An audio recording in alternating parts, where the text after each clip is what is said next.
It is so nice to see everybody. Welcome to another sponsor spotlight for EP Mixer LA, again happening on Thursday, November 7th from 7 to 9:30 p.m. at the Nickel Mine on Santa Monica Boulevard, right in Los Angeles. I'm so excited, and we'll get into this a little bit later, and as we go through the conversation.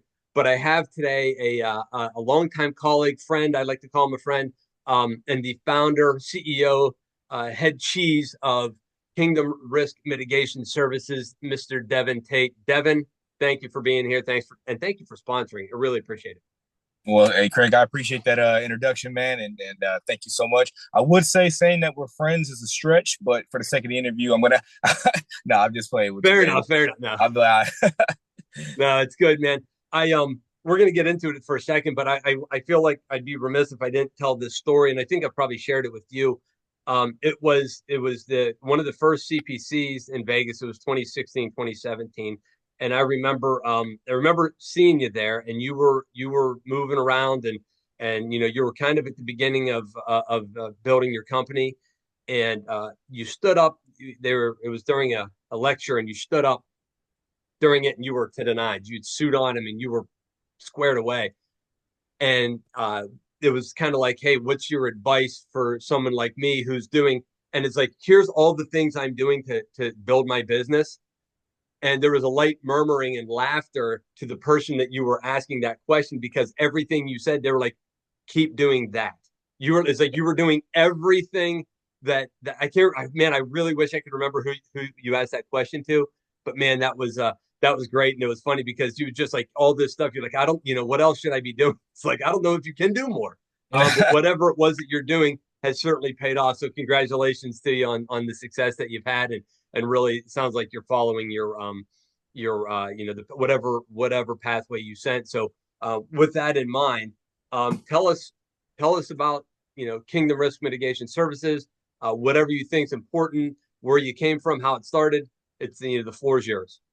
Ah, man, thank you so much. Yeah, that was a good CP conference, man. That was good, and a lot of the networking that I got done there um, built the company as I know it today. So I was fortunate when I started Kingdom. I got the client before I actually had the company, so I had to enlist somebody else's company and license initially. Sure. Got some experience, learned a little bit about business, and I went ahead and applied for my own. We are a private security company offering services and training. In the training side, we do guard cards, exposed weapons permits, baton permits, first aid CPR, pretty much all BSIS licensing. We really like to kind of focus on that. And then on the services side, workplace violence, security driving, executive protection, and workplace violence has been kind of our mix. We do other things. We've done some uniform stuff. We've done some bigger scale special event stuff, but we really like to kind of focus on our four domains of service. But of course, this is business, and if opportunity presents itself in other sectors, and we feel qualified to take it, we'll take it. Because we want to be a well-rounded security provider for our clients. I was taught the mindset of it doesn't matter if you're in a suit, doesn't matter if you're tactical, doesn't matter if you're a uniform. You are a protector, and we're here to service clients. So that's a little bit about Kingdom, man. Yeah. That well, like you said, when you're in business, you have to say yes a lot, especially Yeah. in the early days, right? And I know, like I said, that I don't know what year that was, but I mean, it's been well over 5 years, I believe, that you've been in business, whether it was under a different a different licensee or not. Like you've been running your own show for a while, so good on you. What like you said, you do the training. Um,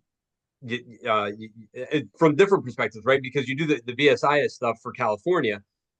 You're a martial artist, and you're a business owner. What inspired you to establish your company, Kingdom Risk Mitigation Services? So entrepreneurship ran in the family, right? So the idea of owning my own business was always in the back of my mind.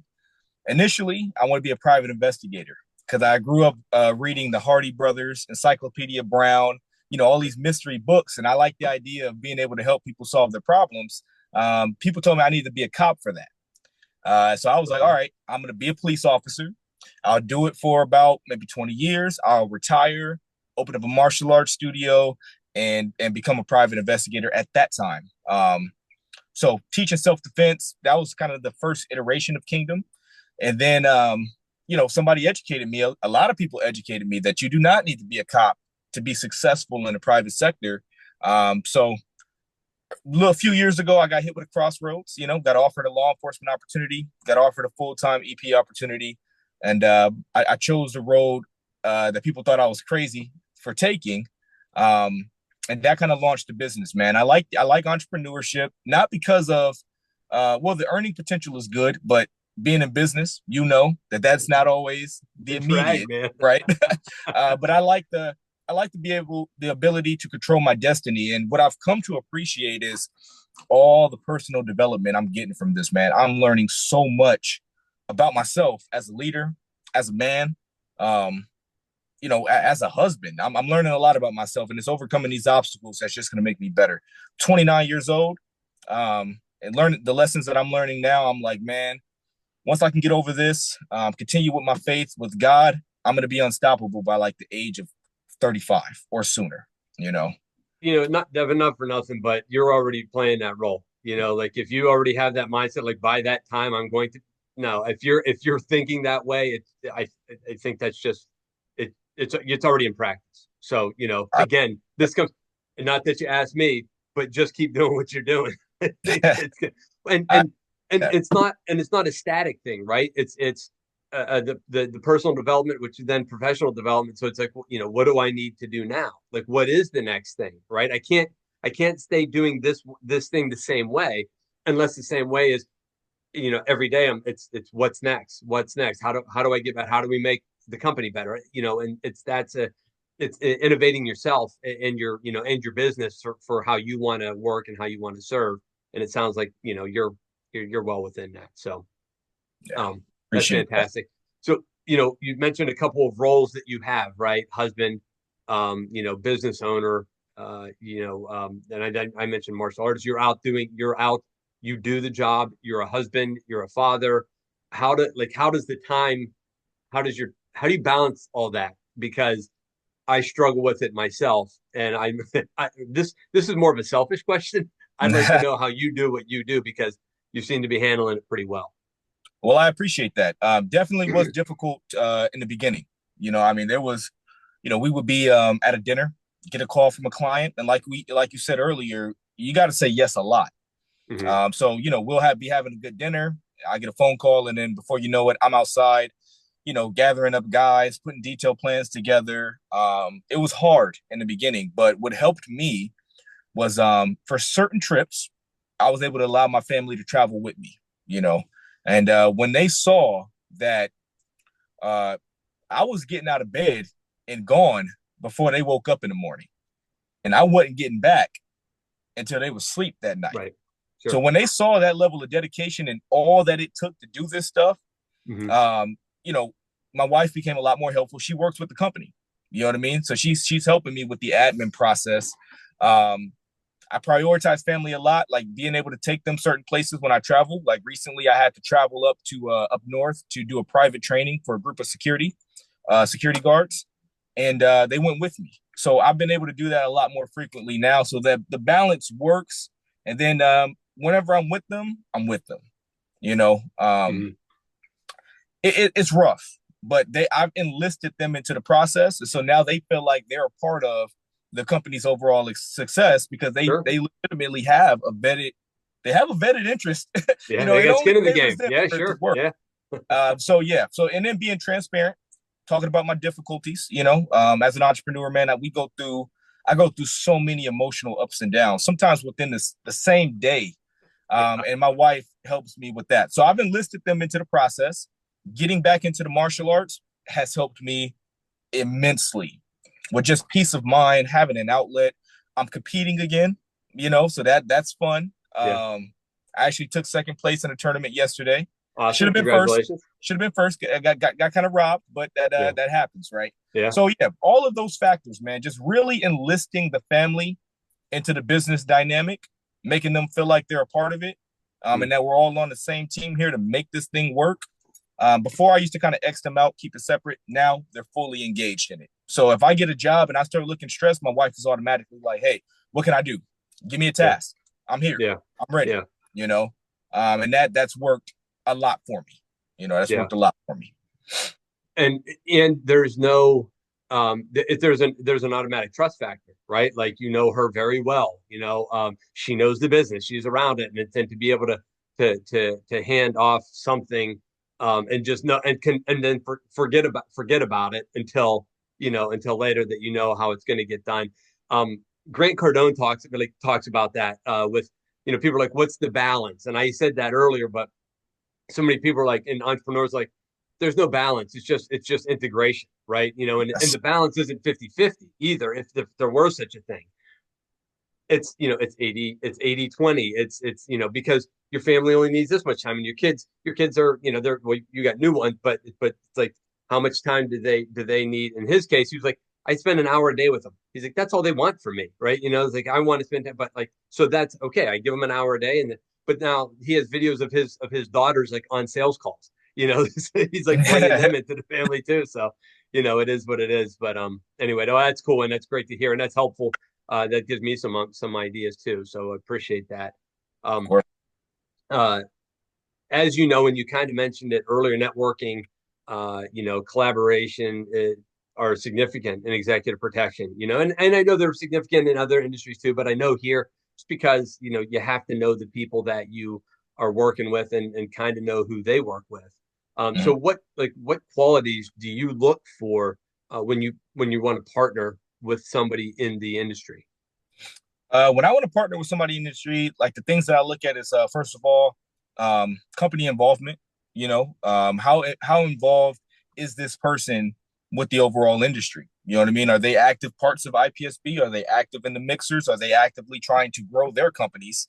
Hmm. Because if they're actively trying to grow their companies and I'm looking to partner with them, that lets me know that this person has a growth mindset. You know what I mean? That we're going to be on the same page. This person's not stagnant. I'm not stagnant. And they may be at a different level than I am. And if they're continuing to learn and grow, that's more opportunities for me to continue to learn and grow. So that's the one thing that I look at. Two is company alignment. Are they doing something that I want to do eventually? Do they have a company at the scale of where I would like to take Kingdom to? Right? Because now, before as an agent, I'm looking for people to just tell me how to make it in the business overall, how to be Sure. successful in the industry, how to get on the detail, how to interview, and what to put on the resume. Now, as a company owner, I'm looking for people to do business with, and the education for me comes from a lot of these people. They've been doing it for longer, so now we're strategically aligned. I can provide a different level of value to that individual, right? But the value that I seek to gain is not always necessarily money, but it's insight, it's mentorship. I can't Hmm. tell you how many of my clients that I've been fortunate to have, that if a mistake happens, they're willing to mentor me and coach me. Like, hey, next time you need to have this in place. Next time, do that. Next time, do this. And not saying that mistakes happen often, people, but we all, Understood. yeah, but we all, we all go 100%. 100%. Yeah. and like I said, they have mentored me through those problems, and we have a stronger relationship. All I had to do was have 100% accountability. I've had to get out of bed, put my pants on, and go cover a site due to a mess up. Clients appreciate that. You know what I Hmm. mean? They appreciate that input. They're willing to work with you on that, and I've just been fortunate enough to have that throughout my entire time of having a business. Um, Even before anything happens, man, people my network has taken care of me. They have taken care of me so much, man. So I'm nothing but grateful. Like I can't attribute my success to just me. I should contribute it to God and the people that He's allowed me to be surrounded by in this professional world. Because without that, Craig, you know, Right. I can't say where I'd be. You know what I mean? I can't say where I'd be. So, um, yeah, that's what I look for when I look for people I want a partnership. And then I come up with a kill list, man. Every networking event I go to, I've got a list, I've got a number goal, and I'm like, hey, listen, I'm gonna throw the net out like this, and I hope Yep. to catch this, and maybe one to two of those will become a qualified, and it's worked for me every single time. Every single networking event, I'm leaving with a contact that's going to grow the business every time. Yeah. I love that, because that's the idea. Like you said, you cast the net, but which could be these are 10 people I want to talk to. All right. And I want to start these conversations with these people or whatever that goal is, knowing that in that case, 10% of that is going to be something. The other Yes. ones could be another three or four could be something. We just got to maybe a little bit further. And the secondary conversation may be like, yep, no, that was they weren't the ones, or not for me, or whatever. It doesn't mean they're bad. It doesn't align with you, but they could be perfect for somebody else or whatever. But a Absolutely. secondary conversation with somebody then turns into that turns into the first one you walked out with. Yes. Second one took a little bit longer. Maybe you didn't have the same conversation, right? But I love, obviously, for me, from my perspective of you having a goal, and like you said, a kill list. That's a great term, and I may borrow that in the future. But that's a great way to look at it. It's like there are people that are going to be valuable to you, but also that you will be valuable to. And Yeah. you have to look at it from both sides because, in a constant taking, it's not networking if you're just taking, right? If you're putting stuff out there and being the first to serve, and maybe sometimes more. Gary Vaynerchuk talks about that, providing 51% of the value in any relationship. Yep. At a minimum 51%, and then it goes from there. So, um, Absolutely. And Craig, yeah, if there's some companies that I've tried to partner with that I'm not there yet for what it is that they do. I can sure, still get value from that because I ask, hey, listen, what do you look for from your vendors? yeah, What can I do to become more valuable in this relationship? And when you ask those questions, sometimes you'd be surprised at how willing people are to tell you. I had a guy call me out to his corporate office and gave me the list verbatim. And he gave me an honest assessment of where I was in meeting the list. He said, but if it comes sooner, just let me know and we'll get started. But understand that this is a different league. And I said, okay, cool. You told me exactly what I need to do. I'm going to do exactly what it is that you need me to do. yeah. And I'll be ready. I'll be ready. And isn't it funny? I mean, transparency is tough sometimes in this industry because we want to be the ones that have all the answers.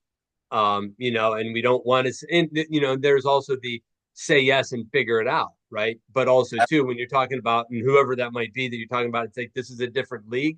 Sometimes that's what it takes. Like you have to. We'll let you in once we know what you can do or what you have done, as opposed to like, hey, we like you, we like that direction you're heading. We're going to give you a shot. Mm-hmm. And it sounds like that person or that company will do it once check these boxes, and if it's worth it to you to do it, then by all means. So 100%. love it. So I know we're coming up on time here, but I got one more question for you. Uh, you know, we literally just talked about goals, and specific to even to networking. And so, what are some of the goals that you hope to achieve by connecting with others at the EP mixer? Whether it's there, are you looking in? So, who is it, and then which can be helpful. And what are you looking to maybe achieve during that time? I am looking to, this is actually one of the first networking events I go to where I'm looking for candidates. I'm looking for more candidates, man. Your roster has to be ongoing and it has to be ever growing. You have to know we're redoing our vetting process. So I'm looking for candidates there. I'm looking to get more names of people we can interview. Mm-hmm. We're writing our internal training right now. Like I'm literally in the middle of writing that up, just to get more trained up and qualified guys to service our special events and our executive protection roles. Because right now, you know, you can't not one size fits all with your staff. Some guys have it. Some guys just need a little bit more time to develop it. So yeah, that's what I'm looking for. Candidates. Awesome. Well, that's good. Well, that's good to know, and I'll make sure that we highlight that. I'm going to do a video later on, on LinkedIn, Instagram, all those, Facebook, and to talk about how we designate who's recruiting and who's seeking employment. And it doesn't mean that it doesn't mean that you're going to get a job. You're going to find the exact person that you want, but we're opening up the door to make sure that people can identify one another so that they can connect on site right then and there, and have a conversation about it. We haven't done a great job of that in the past, but over the last couple, we've really made an effort on our end to make sure that people can be identified as to what they're looking for, whether and and then anything can happen there. But what we wanted to focus on, because of the sponsors are looking to, like, they have money, they're spending money to be part of this and to have their name out there and to so to get more from their dollar. A lot of it was that we're looking for people. And so that's a good thing to know. And like I said, I'll do more to get that word out too here over the next about 10 days because we're coming up on it. So Yes. anyway, Yeah. we're here kind of at the end, man. I know you got things to do, so man, I can't tell you, this was great. I really appreciate you taking the time, making it work from the mobile office today. And I appreciate you sponsoring, and thank you so much for participating in EP Mixer LA. Oh man, it's a pleasure and honor. And November 7th, we'll see you. Yeah, we'll be there, man. Thank you so much. So, everybody, if you haven't registered, please do so. It's going to be a great event. It's happening Thursday, November 7th, from 7 to 9:30 p.m. at the Nickel Mine in LA. If you have not registered yet, please get to epmixer.com, get yourself registered, and we'll see you in LA. That's all I got. Hope you have a great one. Talk to you.